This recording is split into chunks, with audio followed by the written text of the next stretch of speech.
একটা দায়িত্বহীন স্বামী সংসারে থাকলেই একজন স্ত্রী বুঝতে পারে তার কতটা কষ্ট। তো এই যে দেখো, এই মাছটা আমি একদম পছন্দ করি না, আর এনেওছে অসময়ে। এখন যদি এনেছে, এখন কখন আমি রান্না করব আর কখন রান্না বান্না করে আমি সবার মুখে ভাত তুলে দেব।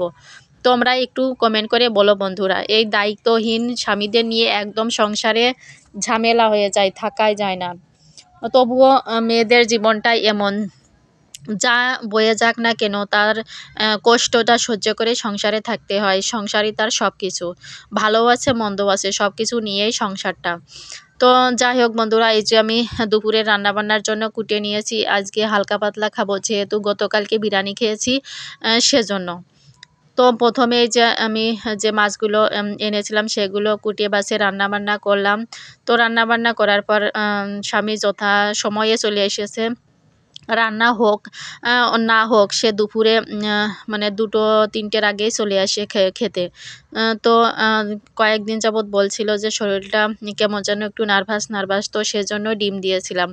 তো ডিমটা এমনিতে দিই না, কারণ রক্তে কোলেস্টেরল মাত্রা বেশি, সেজন্য ডিমটা দিই না। কিন্তু বলছিল যে কয়দিন যাবৎ একটু মানে নার্ভাস ফিল করছে, সেজন্য ডিমটা তাকে দিয়েছি ওই দুপুরের খাবারের সাথেই। তো তারপরে এই যে দুপুরে পরে মানে এখন হচ্ছে সন্ধ্যা, মানে একটু ঘুরে গেছে সন্ধ্যার পরে, এই 7টার দিকে। তো এই যে পুচুটা বলছিল যে, পুচু সোনা বলছিল যে আজকে পিঠা খাবো। তো কি পিঠা খাবে ও নাম জানে না, কিন্তু সেজন্য ভাবলাম যে এক ধরনের পিঠা বানিয়ে দিই। তাই প্রত্যেক দিন মানে প্রায়ই চিতই পিঠা আমাদের বাড়িতে তৈরি করা হয়, কিন্তু এই ভাজা পিঠাটা তৈরি করা হয় না। তো এই ভাজা পিঠাটা আমাদের এখানে ভাজা পিঠাই বলি।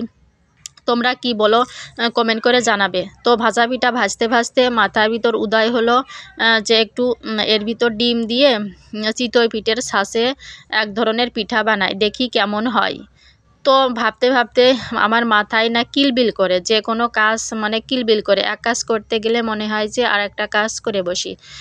তো এর ভিতর 2টে ডিম দিয়েছি, আর আগের মতোই ফেটানো ছিল গলাটা।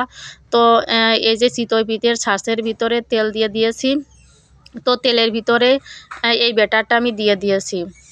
তো ব্যাটারটা দেওয়ার পরে আমি চিতই পিঠে যেরকম বানাই সেম সেই প্রসেসেই বানিয়েছি। তো তারপর ঢেকে দিয়েছি, দেখা যাক কেমন হয়। তো দেখা গেলো যে পিঠাটা অসাধারণ হয়েছে। আর বন্ধুরা বিশ্বাস করবে না, খেতে এতটা সুস্বাদু হয়েছিল, মানে ওই যে ভাজা পিঠে ভেজেছি তার থেকেও অনেক বেশি টেস্টি হয়েছিল এই পিঠাটা। তো ভাজা পিঠা ভেজেছি, কিন্তু ওই পিঠাটা বাদ দিয়ে সকলে এই পিঠাটাই খাচ্ছিল। তো অনেক বেশি টেস্ট লেগেছিল এই পিঠাটা।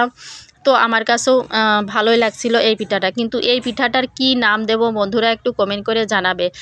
যেহেতু আমার নতুন আবিষ্কৃত একটি খাবার, তো কি নাম দেব বন্ধুরা অবশ্যই কমেন্ট করে জানাবে। আর ভিডিওটা তোমার যদি কোনো অংশে এতটুকু ভালো লেগে থাকে, তাহলে কমেন্ট, শেয়ার এবং সাবস্ক্রাইব করে আমার পাশে থাকবে। তোমরা অনেক বেশি ভালো থাকবে, সুস্থ থাকবে। Tata, bye bye.